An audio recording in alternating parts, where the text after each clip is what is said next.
Now, there's a wide range of violent behavior that occurs in digital spaces and disproportionately affect different groups of society.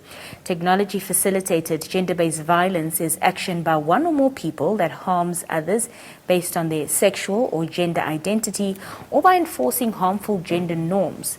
This action is carried out using the internet and or mobile technology. We're now joined on the line by Nashilongo Gervasius to speak to us on this matter. Nashilongo, good evening and welcome to the Daily Roundup. Thank you and good evening, Nina and the audiences of the NBC. Now, Nashilongo, first things first, talk to us and give us a full range of gender-based violence that is enacted online or via technology. So there's a number of ways in which gender-based violence manifests that stems from cyberbullying, doxing, trolling, non-consensual sharing of images or media, just a wide range of them. For better understanding, can you paint a picture, concerning the severity and lasting impacts for the victims or rather survivors of online GBV? Mm-hmm.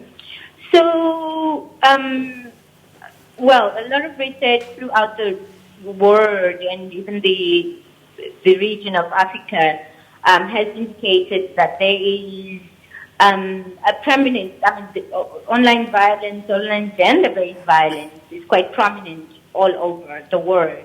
UNESCO last year, in 2021, released a report, particularly on the severity of the effects of online gender-based violence in targeting female journalists. The UNSG Secretary General has also spoken about it.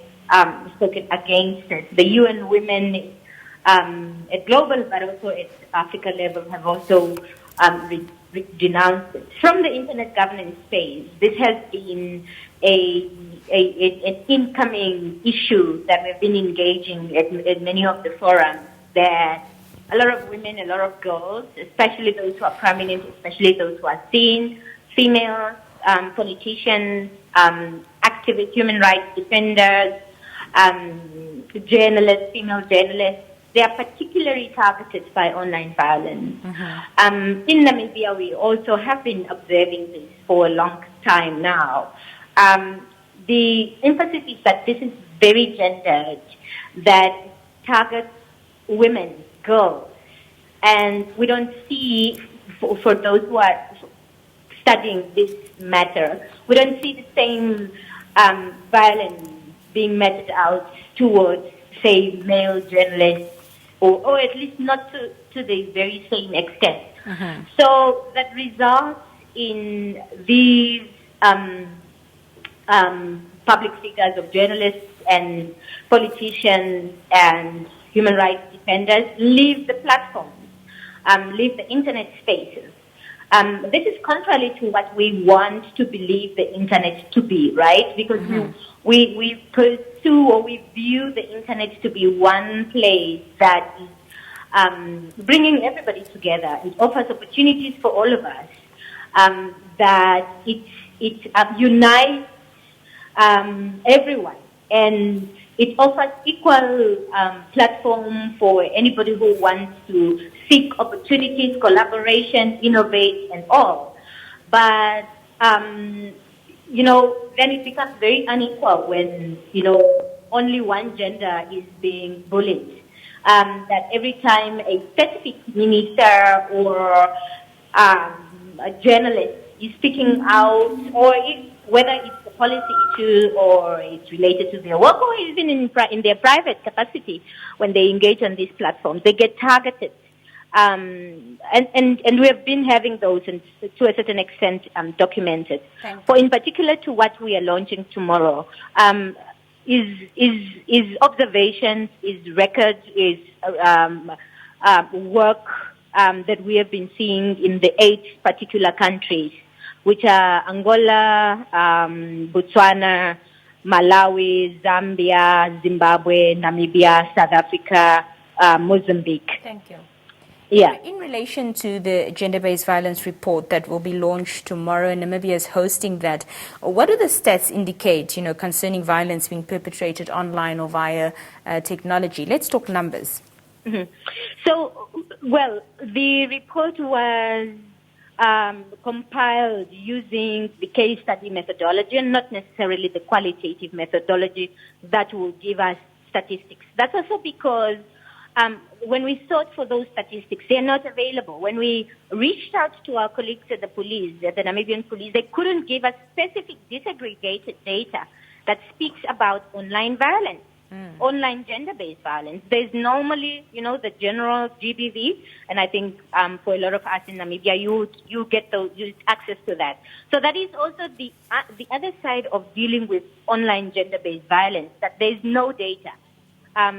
There's hardly just any data in any of the countries. I think to a certain extent there's some data in Zambia because, maybe some of the countries were a little bit aforehead in tracking and reporting this vice.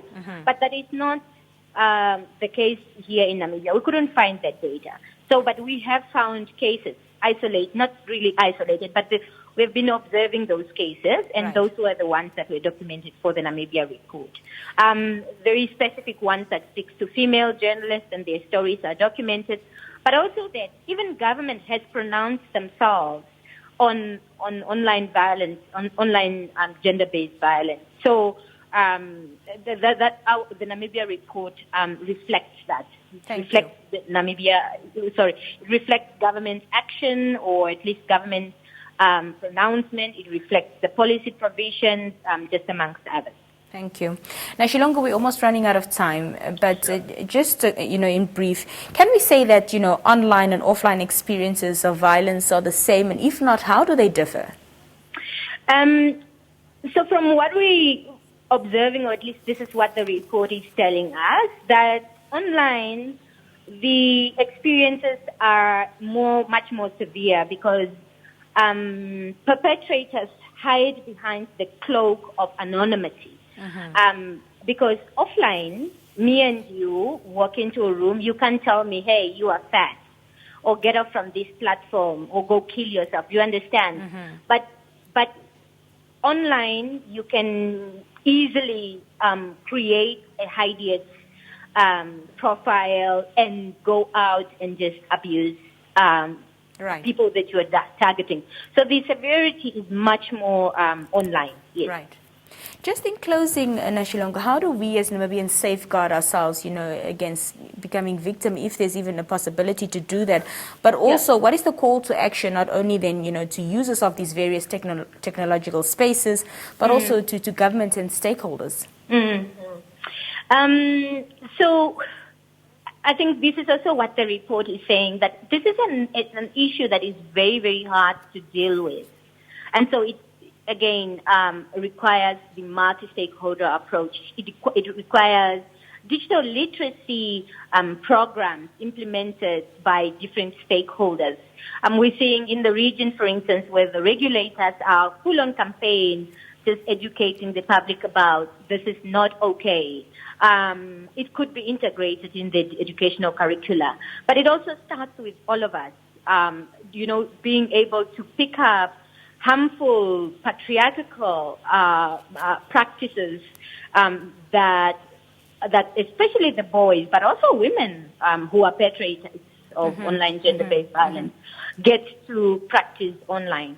So it really needs all of us to check ourselves, how we respond, what sort of, the young people say, energy you put out on the online space, and think of the next person when we are talking about this. Is it good?